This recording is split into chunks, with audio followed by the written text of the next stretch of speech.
mwaramutse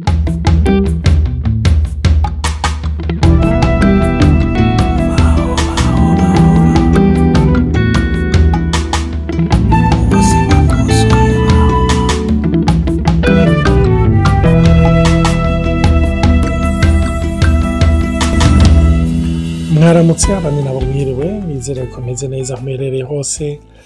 kaze muri baho ibiganiro mutegurirwa na Nathalie na Olivier. Baho iryo jambo twaritoye ndibaza yuko ariyo bamwe bibaza twaritoye twisunze novuga ico Yesu agomba ko ubuzima tubaho nyene no kugira tubeho buryo umuntu yahawe ubugingo habazigaye iki kwabaho akinjoyinga ubuzima akaburyohererwa akabaho yidegemvya. Ijambo ry'Imana riravuga mu butumwa bwiza bwa Yohana ikigabane c'10 ku murongo w'10 ngo umusuma ntazona n'ikindi atari ukwiba ukwica hamwe no gutikiza ngo ariko jeho naje kugira ngo intama zironke ubugingo kandi ziburonke buzagutse. Rero nimba ariho ubwa mbere ugikurikira ibi biganiro nagomba kubibutsa yuko dufise page ya YouTube yitwa Baho podcast, harimwo inyigisho zirenga 160 sinyigisho n'ibiganiro. Muri ivyo biganiro novuga uyu munsi hari ivyo tovuga ugasa n'udatahuye neza urashobora kugenda ukarondera ushobora gusanga harimo vyinshi bituma utahura ivyo uyu munsi. Rero twari twatanguye la fois passée muri audio iheruka turiko turavuga ku vyerekeranye n'igikomere c'ukurenganywa ca injustice. Turavuga ico gikomere aho gihera n'ingene usanga umuntu agiperseva muri we. Twaravuze yuko ni gikomere umuntu yumva mu gihe atahawe agaciro yarabereye, mu gihe ataronse ikintu yumva yuko yarabereye, mu gihe igikorwa aba yakoze ntakironkere impera bikwiranye, canke ikibanza yumva yuko yojamwo mu gihe utakimuhaye. Ibi rero birakunda gushika no mu bagenzi. No kuvuga jewe nkishiramo ko Nathalie akarorero Nathalie ku batabizi n'umugore wanje nkishiramo ko tuvuge ndakarorero ndiko ndatanga nkishiramo ko Nathalie ari umugenzi. Jewe muri jewe afise ikibanza kidasanzwe. Wewe ntafise ikibanza jewe ndamuha. Rero iyo duhuye hari ikibanza mba ngomba kwanshiramo. Muga tukaca duhura Nathalie ari kumwe n'abandi bagenzi bafise ikibanza muri we kiruta ico. Rero ukaca nawe ubiperseva nk'ukurenganywa, kumva ati uyu muntu ndamuha umwanya, uyu muntu ndamwigorera, mugabo je ntanyigorera. Hariyo ikibanza yambujije gushikamo, yagiye mu rubanza ruguru mu muduga yanyimye lift yahereje abandi, ukumva ko kurenganije, urumva yagusuzuguye. Rero ni ibintu bikomeretsa mu mutima w'umuntu. Twarabonye rero yuko ni gikomera umuntu cane yexperimenta en face y'umuntu yitwa yuko afise autorité canke amutwara canke atwara canke agaba. Imisi yose iki gikomere c'ukurenganywa kibaho mu gihe hariyo rapport entre supérieur na inférieur. Donc mu gihe hariyo bisumba na bisumbwa niho ico gikomere kiba. Sinzi Nathalie ndakubajije mbega les causes canke ibintu bituma kenshi ico gikomere c'ukurenganywa kiba nk'ibiki. Nongeye gusura kubaramutsa abantu mwese. Ndashimira abantu bamaze imisi batushingira intahe. Hari abantu benshi cyane badushingira intahe bijanye nizo bumvi n'inyigisho canke n'ibiganiro bumvise kuvyerekeye ibikomere cane ntavyo dushobora gusangiza namwe. Nukuri ntavyo dushobora kuvuga, ntavyo dushobora gushira habona. Mugana nashaka gushimira umuntu wese yarungitse ama audio kandi adusengera. Nukuri bene data musengere, mudusengere, mwongere musengere abategezwa kuvyumva kandi basenge kugira babohoke. Amen. Rero kuri iki kibazo Olivier ubarije mbega ibituma umuntu aronka ico gikomere c'ukurenganywa n'igiki. Nkuko twabivuze, icambere nuko usanga hari un rapport de force. Il faut ko haba hari umuntu akuruta yaba yakurenganije. En fait mu majambo make ni nko kumenga hariho umujuge, umucamanza yatanze en fait un jugement itariyo un tas de faveurs cyo bita mu kirundi urubanza rwa ngondagonde absolument urumva ugasanga no uyu muvyeyi yategezwa guca urubanza neza mugabo jewe ancira urubanza rukomeye kurusha urw'abandi ni nk'uko umenga muba muri abantu batanu mwakoze ikosa ariko ugasanga hari umwe ababaye kurusha abandi bahaje kurusha abandi ndibuka tukiri batoya hari abantu abakoze amanje twazana ruguru hamugaca usanga barakoza amablage turi kumwe bapfuye kunsunika turajanye haba ariko umutanta akabona yuko nibo bansutse vraiment hama hageze guhanwa yacambwe ati Natali jiruhande bagengerana bahana ugasanga arabahanye cyane kurusha jewe kenshi bamuvuga ati mbikuri kunatewe mutamuhana bon aho umwana arashobora kumva ari un sentiment d'injustice mugabo le regard de l'adulte kavuga ati non si kimwe si mécanisme zimwe kuko ndabizi ko mwamutwaye muri kandi nivyo vraiment bantwara donc ugasanga suko ntiwatahu ivyo wundi muntu ariko araraba ariko arumva hari gihe baba bakurenganije vya vrai byukuri hari n'igihe wowe wibajije ko bakurenganije donc muri ico gihe naho nyene urababara rero usanga ubabazwa yuko udashobora no kusigura igituma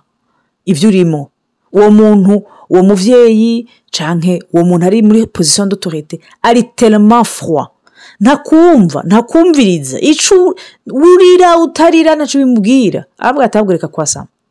donc usanga warize kuniga ibigumbagumba vyawe kuko wabonye yuko amarira yawe naco yahinduye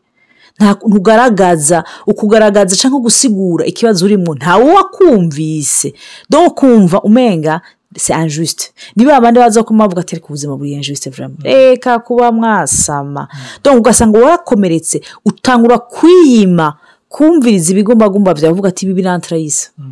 akwa bon kushira no ukiga kwiniga mu majamaka umenga en fait uba mu gisoda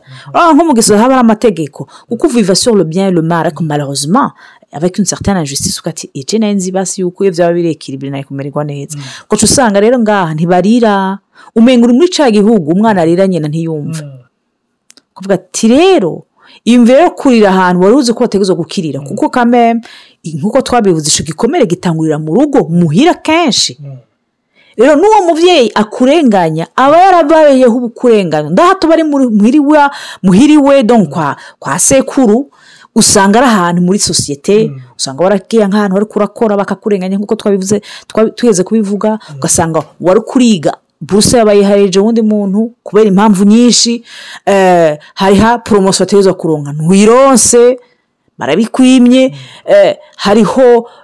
peut-être umukobwa washaka gutwara ariko bakubwateka kubeza impamvu n'izi mpamvu c'est injuste socialement ukumvura komeretsa bon ubuzima nuko donc ugaca usanga utashe muhira abo bana babutangiye kubagaburira eka kwa mufyina basha je sivyo navyo yagufyina ugasanga eka kwiriza ngenda kugira umugabo gute uko kuri umwana utahuriye langage y'abakuze rero ugasanga urukura babara wirigura kuraniga bakwigishije kuniga ibigumbagumba vyawe bakwigishije kuvuga ati reka kwasama nta kundi haguruka umugabo nta mugabo arira uri kuravuga ivyo cyanibuka abantu batandukanye tumaze kuvugana n'abaturungikiye ari amatemonyage batandukanye n'ukuri twararonse temonyage nk'izo zitari nke abantu bariko baratubwira cyane abantu barezwe batarerewe kwa base na ba nyina urumva ico ni gikomere usanga cyarababaje abantu benshi ndaze n'abariko baradukurikira usanga barakuri kwa muyomba usanga barakuri kwa tantine ugasanga rimwe na rimwe abana biwe bari traité mieux que vous urumva ugasanga umwana w'incuti bamuha uduhuzo abandi twashaje batacambara urumva ugasanga nito baguhebeye ugasanga nito baguhaye umwana iyumvire umwana kiri muto donc kuri we izo raporo ntabazumva bobo yumva ko ari umwana ariko uburyo bamutreta kuva ku mwana afite imyaka 5-6 akamabona akumva hariyo ubudasa hagati yiwe n'abandi donc ni ibintu biblessa imitima mugani urahati twakuze dufise imitima ari vyandi hashi urumva donc bagenda batemagura bica buke buke urumva hahandi bati ingo ndabasohokane hama ngo we nusigara urakoropa we nusigara urakora umwana akavuga ati abandi bagataha abana bavuga bati yo twagiye gutembera kwitanganika twaryohewe ubundi nawe donc ikintu kiba niki nuko muri we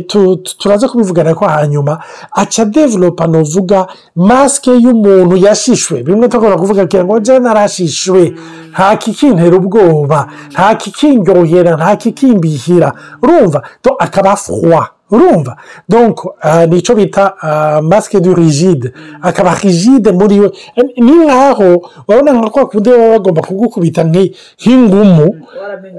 waramenyereye yuko umuntu agira uratega ariko ukaca ushiramwo inguvu kugira ntubabare abo bantu babayeho batimvye kuko yaba yizeye yuko hari amaku aza agakubito ndazi yuko hari abantu muri ko baratumviriza ko muri muzogira amahigwe mukatumviriza iyo jo ikabagwa mu matwi muri ko murarera abana b'inshuti zanyu nagomba kubabwira nukuri mufukambe mutimana nivyoroshe ko nkunda ujya mwana nkuko nkunda umwana wanje ariko ugerageze ico gikomere ukimurinde mu buryo bwose bushoboka urumva donc twaravuganye ikindi naco twaravuganye yuko ico gikomere cyo kurenganywa bige wumva ikintu wamerita yuko umenga ntukikimerita hari abantu barenganijwe kubera imiryango yabo sivyo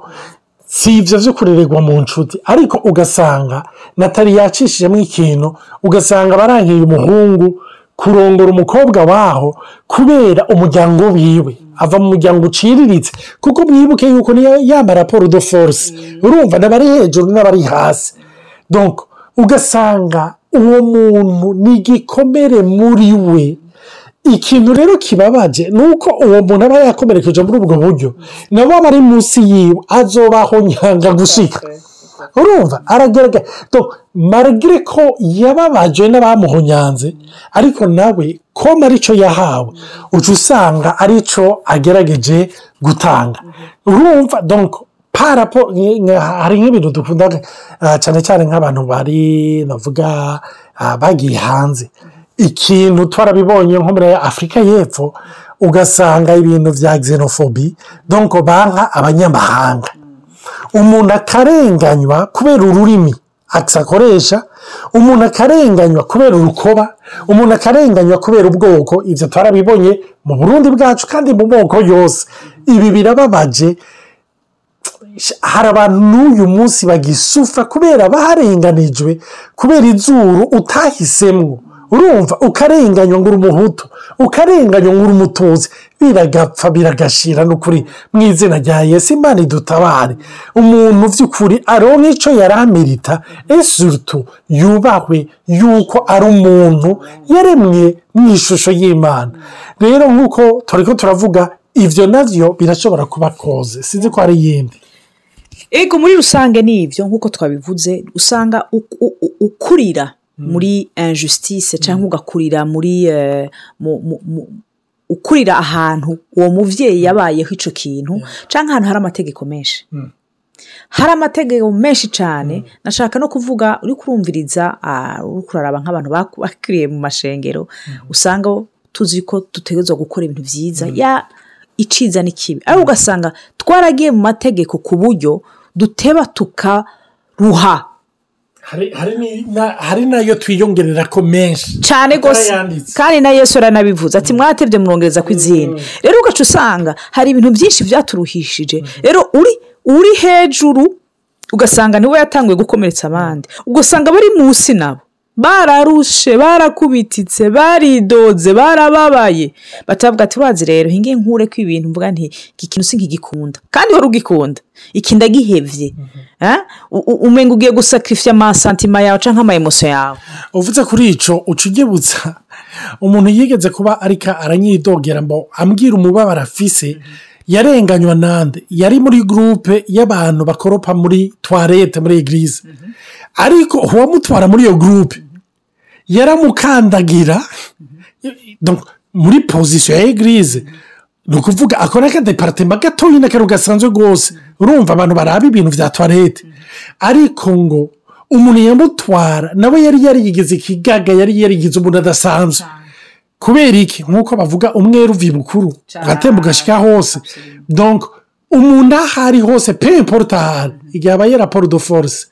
Yesu atakugiriye ubuntu harabaho kurenganya bisigura rero yuko ikibabaje nuko iyo wakandamijwe cyane gutyo iyo warenganijwe rwose ucugira des instants de survie kati erega ifo komba ko ntaho mpungira uri umwana ntuva mu rugo uri mu kazi ntukavamwo ucutegezwa kwiyadapta muri system yose urimo rero ukavuga uti uyu muntu kuva yambwiye amajambo je nari nzi yuko iyo nkoze neza bambwira merci iyo nkoze nabe bakambwira ati nawe bikosora ntimugabo mwana manumva ibintu bibi gusa kurusha ibintu vyiza rero hinge ngerageze ni kati ibyo niyumvira canke ibigumbagumba vyanje hama ngerageze mere nk'uko umuntu ashaka ugaca usanga wari hayi foroma wari créer un monde mete sentiment ibigumbagumba bishize kuri rero ingorane nuko uca usanga ukurira muri ivyo nivyo umenye burya umuntu nkuko twama tubivuga umuntu atanga ico yaronse malheureusement nawe ugeze muri iyo dimension nico uzocukora ugasanga uri kusubiramo exactement ivyo wabonye ubundi akuru ugaca usanga uri kurakara rero n'igitwenza nuko wowe ukura bikora bijustifie umuntu wese yakomerekeje yaciye muri ico gikomere malheureusement acabaye injuste n'abandi akaguma ari muri perfectionnisme washaka ati rega je navyize gutyo ibintu bitezo kumera gutyo ariko malheureusement akacaja mu karenganyo nawe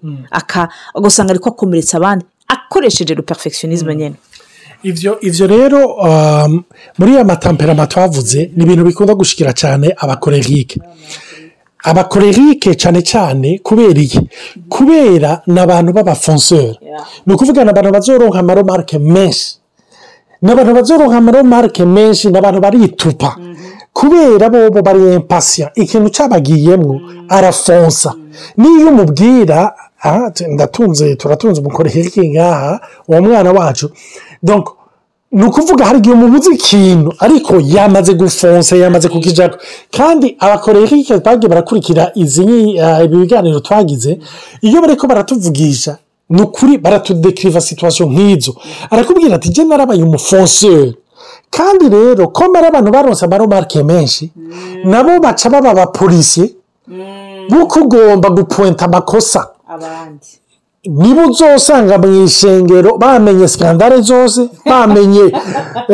urumva utuntu twose umenga nito barondera ni naho umenga ofete baradukubise basa n'abavuga bati twarakubitswe baduhora amategeko twarengeye natwe rero reka turondera abo bose basa n'abarengeje kugira tubashire ahabona mugabo bagasanga bariko bararepeta ya injustice nyene bariko bararenganya kuko ayo mategeko barateba nk'uko Natali yavuze bakishira hayabo ndabakarorero abafarisayo turabona yuko batevye kubera ikintu cy'uko wahacana isabato bashikaho bashiraho principe yo kuvuga n'uwawe agwaye n'uwawe yogwa ahantu n'uwawe yomere gukora kirazira kumutabara ifo kurindira bukeye isabato iheze urumva nacyo gituma ubona yuko Yesu yabaye skandaliza avuga ati aba bantu uyu muntu ngiriye neza ariko indogoba yanyu cyangwa igikoko cyanyu kiguye mu kinogo muragikurayo ni ukuvuga barafise amanorme n'amakritere yabo igikoko nta ngorane kubera nico kiguheka urumva singuvu kigutwara iyo utashe urumva kandi ico gikoko barakijustifye ico gikoko ahubwo iyo kigushize kigutwaye gituma udafurumisa effort ukubaha urumva bakagerageza kurondera ivyireguzo ariko nagomba kubabwira ngo abantu barenganije tanke batarakira nabo bararenganya maze bo biyo barenze ku mategeko bama bafise ivyireguzo Yesu adukize bene data n'ukuri Yesu adutabare Yesu tugirire neza n'ukuri ukurenganywa kwawe gutume Mana dutahura yuko twarenganuwe maze biduha ubushobozi bwo kurenganura abandi. Mu izina rya Yesu tubisaba, amen. Imana ibahezagire.